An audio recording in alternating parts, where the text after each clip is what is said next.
Muy bien, hablaremos, como hemos prometido, de la tragedia de los hermanos d'Este. Así que ubiquémonos en Ferrara, que es donde vivía esa familia, para contar algo que ocurrió allá por los años 1505, entre 1505 y 1507. Ferrara estaba gobernada por Alfonso d'Este, que fue el tercer marido de Lucrecia Borgia.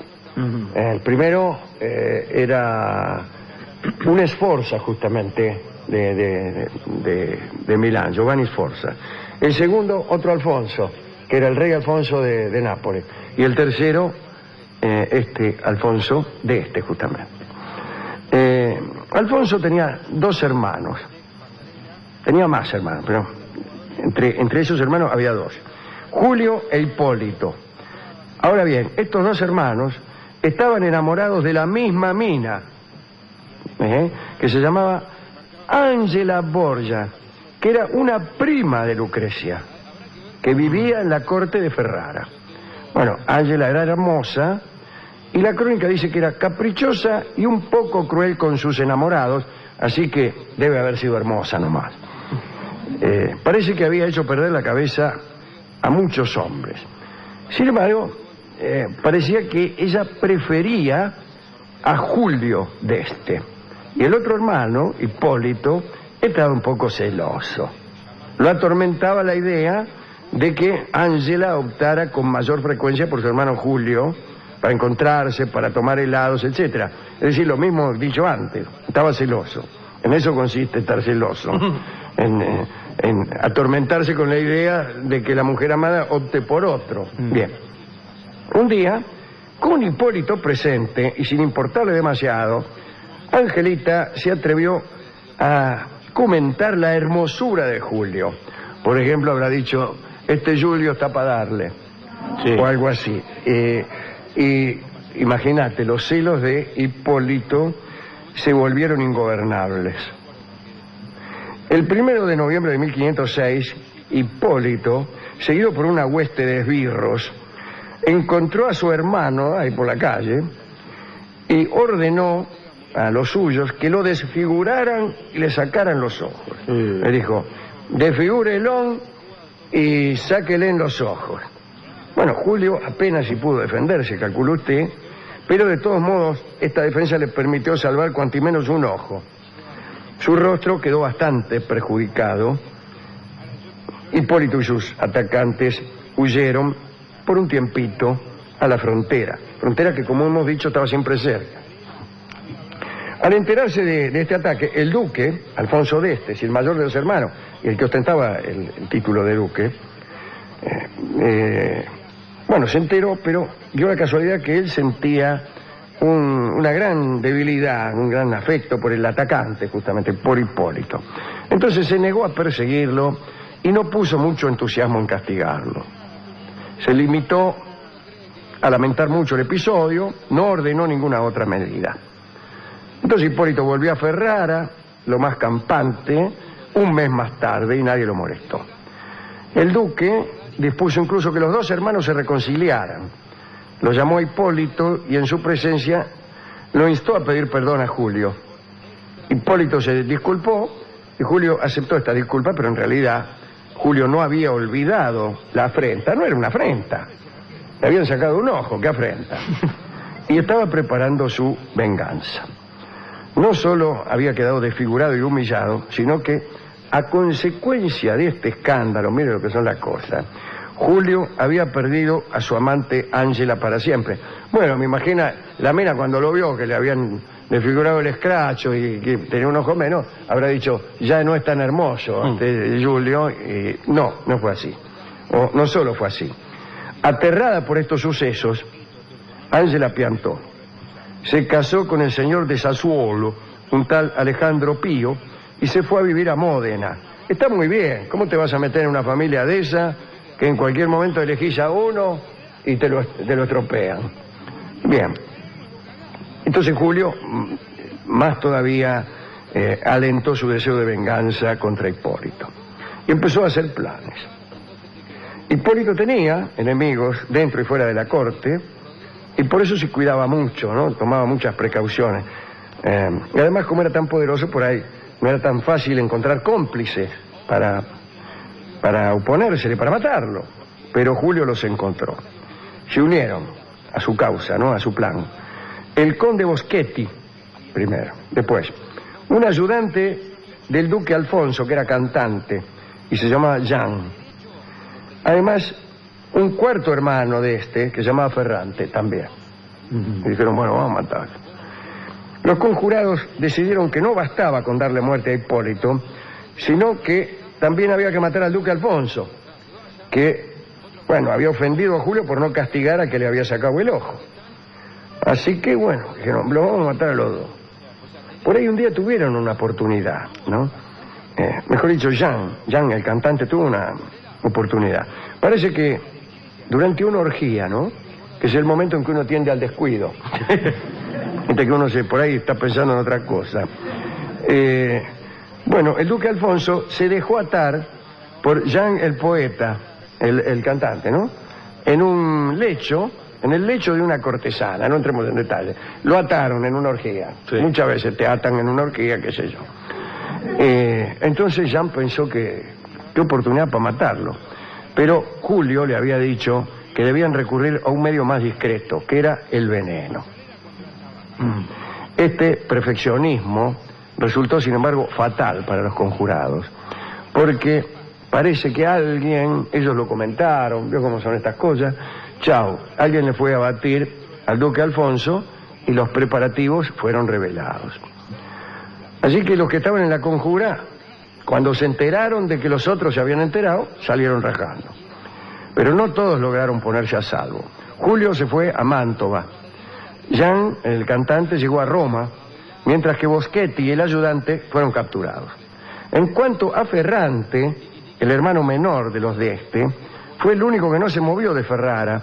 Prefirió arrojarse a los pies del duque Alfonso como un marcador de punta paraguayo e implorarle clemencia.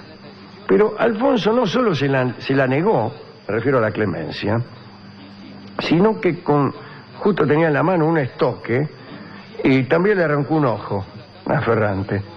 Parece que tenía mucha puntería para arrancar ojos. Y después lo mandó a encerrar en la torre del castillo, donde más tarde se le unió Julio, cuya extradición se había conseguido. Muy bien. Después tuvo lugar el proceso, y el proceso concluyó con la condena a muerte de todos los traidores, tutti quanti los cuatro. Los primeros en subir al patíbulo fueron Boschetti y el ayudante. Fueron decapitados en presencia de Julio y Ferrante, que debían seguir la misma suerte, ¿no? Luego ellos fueron llevados hasta el lugar de la ejecución, y un momento antes de que actuara el verdugo, el duque Alfonso les concedió la vida. Era bueno, ¿eh?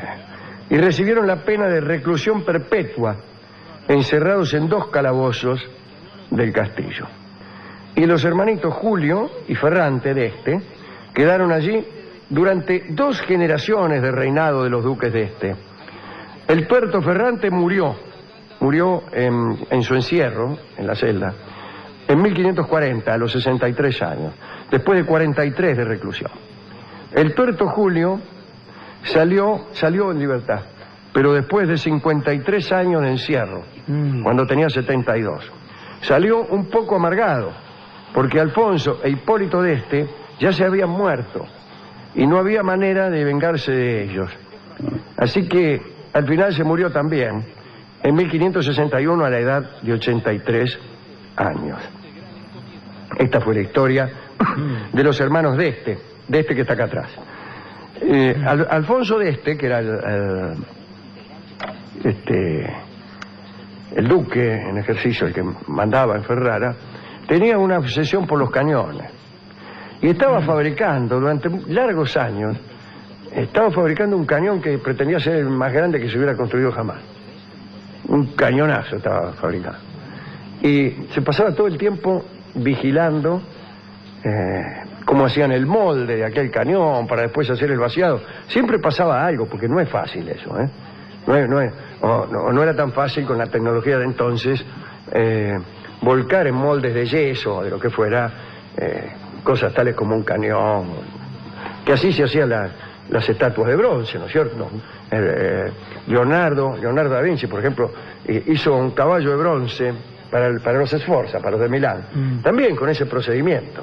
Bueno, después tuvo lo suyo ese caballo, pero no importa. El Alfonso de estaba preocupadísimo por su cañón. Y parece que a Lucrecia lo casaron con un poco contra su voluntad, mucho contra su voluntad. Lucrecia era la hija del Papa en ese momento, del Papa Borgia. ¿Contra la voluntad de quién? ¿De Lucrecia? Contra la voluntad de Lucrecia, sí, sí. Y ella se había casado muy enamorada con el rey Alfonso de Nápoles. Alfonso de Nápoles. Y probablemente, esto no se sabe del todo bien, Cesare Borgia, el hermano de Lucrecia, estaba celoso de este hombre, del rey Alfonso de Nápoles, porque Lucrecia lo amaba, se amaban muchísimo. Y algunos dicen que incluso Cesare tenía una cierta relación incestuosa con su hermana, o que deseaba tenerla, o algo por el estilo. El caso es que un día lo acuchillaron, lo estaban cuidando, no se murió el rey Alfonso, lo cuidaban, qué sé yo, y otro día entró también un grupito, o un señor, no sé quién, y lo terminó de matar ahí, lo mataron, lo mandó a matar probablemente Cesare Borgia. Y entonces la casaron medio de prepo con este Alfonso de que además vivía en Ferrara, que además le garantizaba a Lucrecia una infelicidad perpetua. Y allá fue Lucrecia, que lloró toda la vida, hasta su muerte, no solo la muerte del marido que ella había amado, sino el confinamiento allá en esa corte espantosa de Ferrara, donde ya ve las cosas que pasaban, ya ve los puntos que calzaba este ñato, ¿no? Así que, bueno, y allí vivió larguísimos años, muy tristemente, Lucrecia. ¿A quién dedicar esta charla? Bueno, no sé. Ángela Borgia, a la primita, que estuvo bien porque se las tomó, ¿no? Y que debía ser muy, muy bonita y que le gustaba Julio. No sé por qué se la dedico, porque cuando lo desfiguraron a Julio, dijo, bueno, chao, ahora me caso con otro. Eran todos bravos, la familia. Eran todos malísimos. Los Borgia, los de Sí, Lucrecia tampoco era la Madre Teresa de Calcuta. Sí. Hemos ido a la discoteca. Sí. ¿Y encontró algo ahí? Primero encontramos al discotecario, sí, que nos empezó a contar una aburrida historia. De un tuerto. De tuertos. Empezó a hablar de tuertos. Sí, sí. Y como un catálogo de tuertos que conocía, pretendiendo que esa condición ameritaba una especie de catálogo. Bien. Sí, mire que hay que conocer gente para tener un catálogo de tuertos, ¿no? Pero sí. Y nos dio un tango, que es un tango que se llama Cara Rota, justamente por lo que le habían hecho al pobre Julio. Canta entonces Carlos Gardel este tango que se llama Cara Rota. Adelante.